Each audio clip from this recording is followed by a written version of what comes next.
Have you ever felt like no matter what you do, your conflicts with your wife always end the same way? Maybe you walk away feeling frustrated, unheard, or like you're having the same argument on repeat. If that sounds familiar, you're not alone. Many couples unknowingly get caught in what we refer to in relational life therapy as losing strategies, patterns of behavior that keep conflicts going instead of resolving them.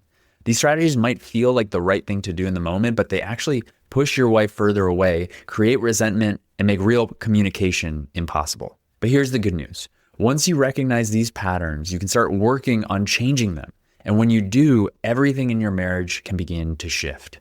By the end of this episode, you'll understand the 5 losing strategies, be able to identify which are yours, and learn how to replace them with healthier, more effective ways to connect with your wife. This is an important topic that can help you become a better husband. Let's get to it.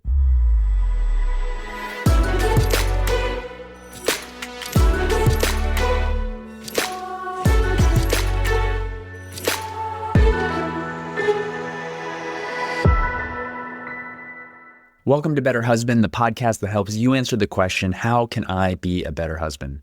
I'm Angela Santiago, a men's marriage and relationship coach, and each week I bring you practical insights to improve your marriage and become the best partner you can be. So every couple has patterns they fall into during conflict, some that help and some that makes things worse. Losing strategies are those habits we default to that, instead of resolving conflict, keep us stuck in it. Losing strategies are behaviors that might feel natural, but they actually work against your relationship. In relational life therapy, or RLT, we talk about 2 parts of yourself, the wise adult and the adaptive child. Your wise adult is the version of you that is grounded, mature, and relational. That's the part of you that made the choice to listen to this podcast. That's the part of you that I'm speaking to right now. Your adaptive child, on the other hand, is the part of you that learn how to protect yourself in tough situations at an early age. And this is exactly where your losing strategies come from. As a child, these strategies helped you feel safe, stay in control, or avoid conflict. But now, as an adult, they're ruining your marriage. What once protected you is now keeping you disconnected from the person you love most. Maybe as a kid, you had to fight to be heard, so now you instinctively push harder to prove your point. Or maybe conflict in your home was overwhelming, so you learned to keep quiet and avoid it altogether. These reactions made sense back then, but in your marriage, they can create more distance instead of closeness. In RLT, we say adaptive then, maladaptive now. Does this sound familiar? Do you ever catch yourself reacting in a way that feels automatic? Almost like you don't even think about it before it happens? That's your adaptive child taking over. But here's the key. These patterns don't have to define you. You have the power to recognize them and make different choices in the moment. If you keep doing what's not working, you'll keep getting the same results. So let's break down the 5 losing strategies so you can start recognizing them in your own relationship. The first losing strategy is being right. This happens when you're more focused on proving a point than actually hearing your wife. If she says, "You never listen to me," and your first instinct is to correct her, "That's not true, I listened yesterday," then you're missing what she's really trying to tell you. Instead of debating facts, focus on understanding her real request. She's telling you she feels unheard, and responding with empathy will do far more than trying to prove your case. If you get stuck in arguing the facts, you miss the chance to connect. You might correct her about what she's saying, debate details, or refuse to consider her perspective because you're convinced you're right. So how do you change this? Well, instead of trying to prove your point, shift your mindset towards understanding hers. The next time you feel the urge to correct or debate, pause and ask yourself, do I want to win this argument or do I want to stay connected? That simple question can change the entire tone of the conversation. Another common RLT saying is that we have an 80-20 no quibble rule. If 80% of what she's saying has truth to it, then let's ignore the 20% of minor details so that we can come to a real resolution. The second losing strategy is controlling. Control sneaks in when you start believing your way is the only way. Sometimes it's direct, giving commands or ultimatums. Other times it's subtle, like guilt tripping or passive aggressive comments. You might think you're just offering guidance, but to her, it feels like pressure. Maybe you said, you should do this because it's the right way, or if you really cared, you'd do it my way. The key to changing this is recognizing that you can influence, but you can't control. Instead of telling your wife what she should do, try expressing what you need and making requests instead of demands. And if you want to learn more about asking for what you want, check out episode 3 of Better Husband, how to get more of what you want in your marriage. Now, the third losing strategy is unbridled self-expression. This is when emotions take the wheel and you say whatever comes to mind without considering how it will land. Maybe you let all your frustrations spill out at once, raise your voice, or get sarcastic because you just need to let off some steam.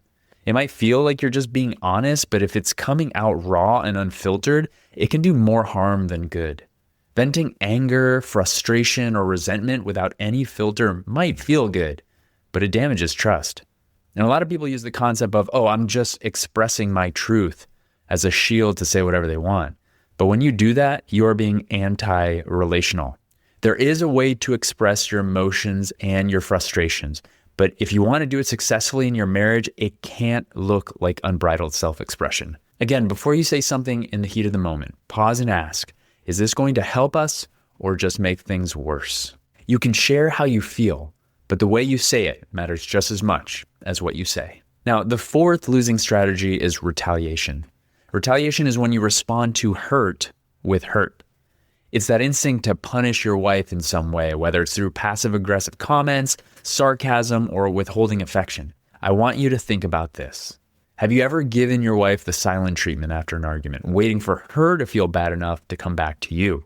Or maybe you've made a snarky remark under your breath when she says something you don't like. These might seem like small acts, but over time they chip away at your marriage. Another way retaliation shows up is through something called offending from the victim position, a concept from RLT that explains how we can justify our own harmful behavior by seeing ourselves as the victim. It's one of the most common ways people retaliate in relationships, and it's incredibly destructive. This happens when you feel hurt, so you lash out in a way that feels justified because in your mind, you were wrong first. You might think, well, she was rude to me, so I have every right to be rude back. Or she ignored me all day, so I'm not going to engage with her either.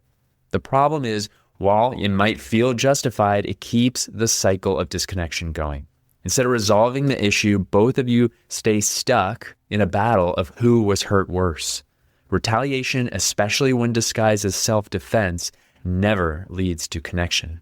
Instead of falling into this trap, ask yourself, am I responding in a way that will help, or am I just trying to get even? When you shift your words and actions from blaming to repairing, everything starts to change. Ask yourself, what is my real goal here? Do I want revenge or do I want resolution? If you feel the urge to retaliate, pause and try to approach the situation differently.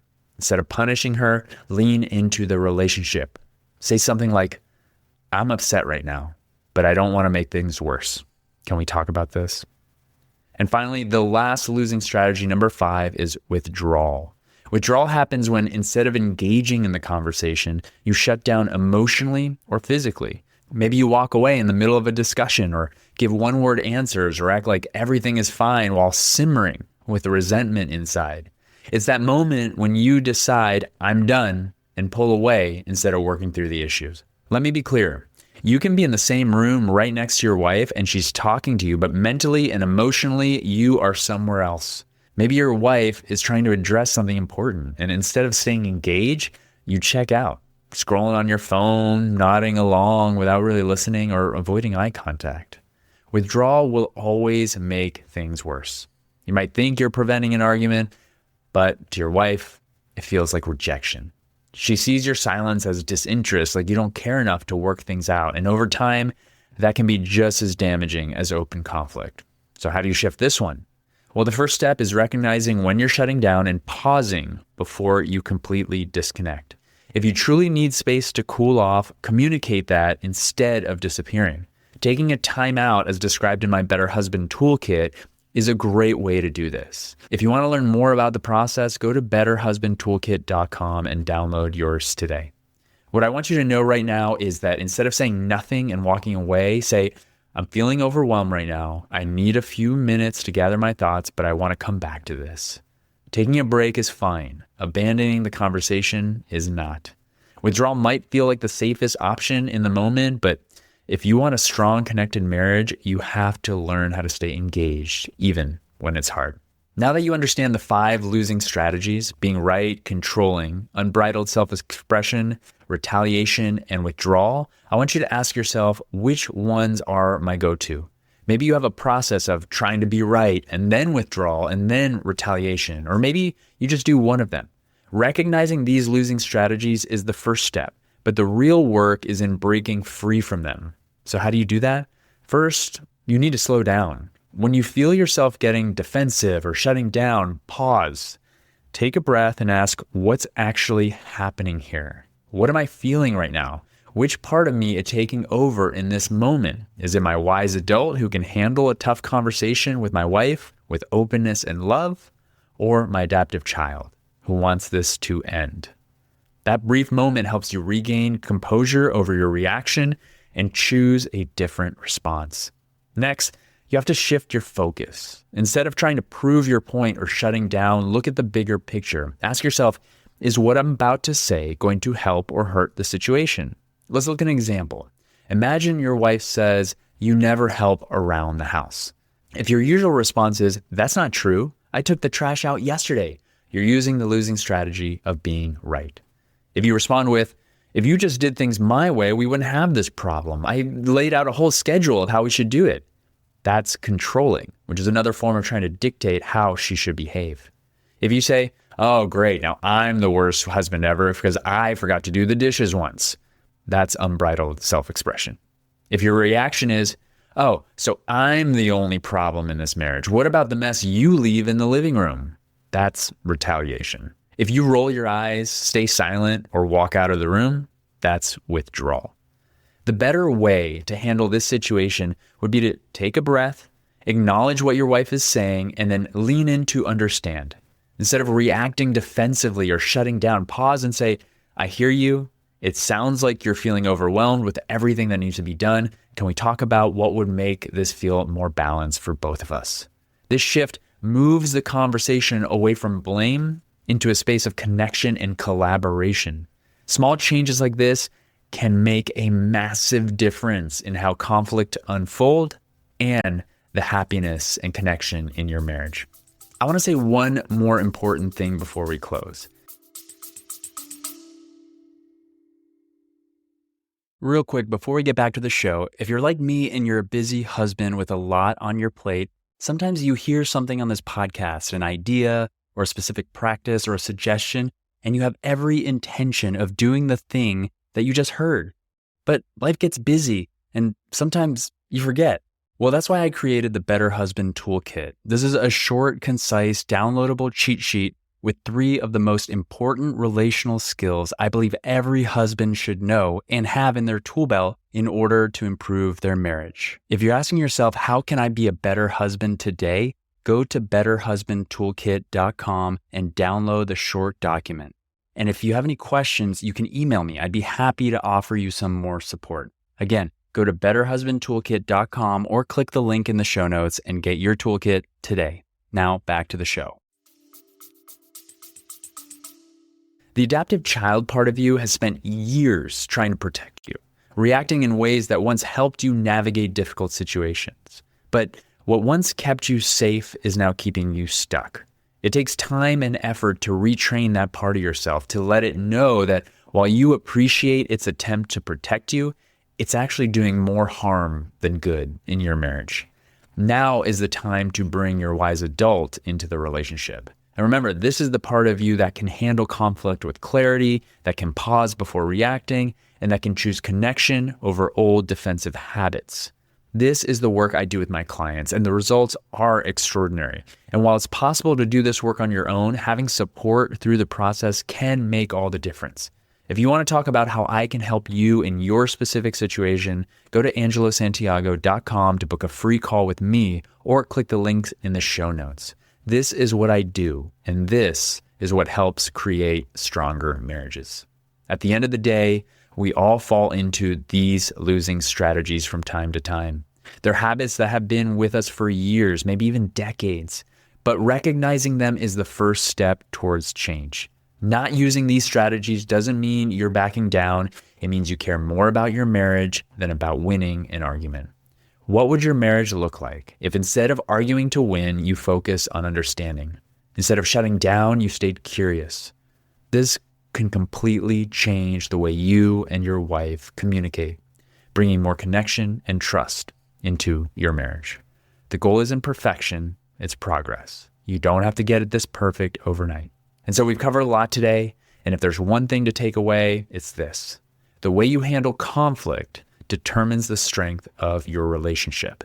Every couple faces disagreements, but the key is recognizing whether you're falling into patterns that push your wife away or ones that bring you closer.